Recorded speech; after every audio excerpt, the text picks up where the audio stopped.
नमस्कार मंडळी, श्री स्वामी समर्थ. उद्या 2 मार्चला आलेली आहेत होळी.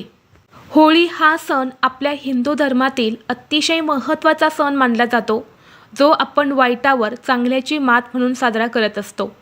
होळी हा दिवस आपल्या आयुष्यातील सर्व दुःख, संकट, अडचणी, दारिद्र्य, आजारपण दूर करण्यासाठी खूप महत्त्वाचा दिवस मानला जातो. आणि या होळीच्या दिवशी आपण आपल्या आयुष्यातील सर्व समस्या, अडचणी, दुःख संपवण्यासाठी काही प्रभावी उपाय केले तर ते खूप जास्त प्रभावी ठरत असतात. त्या उपायांचा आपल्याला निश्चितच फळ प्राप्त होते. आणि म्हणून या होळीच्या दिवशी संध्याकाळी आपल्याला एका ठिकाणी एक दिवा लावायचा आहे.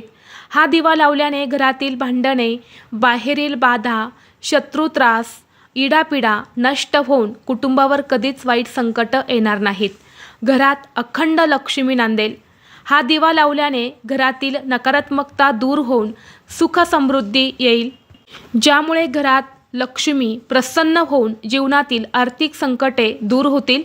तर हा दिवा होळीच्या दिवशी संध्याकाळी कुठे लावायचा आहे, कोणत्या वेळेत लावायचा आहे, याबद्दलची संपूर्ण माहिती एका व्हिडिओद्वारे मी तुमच्यासोबत शेअर केलेली आहे.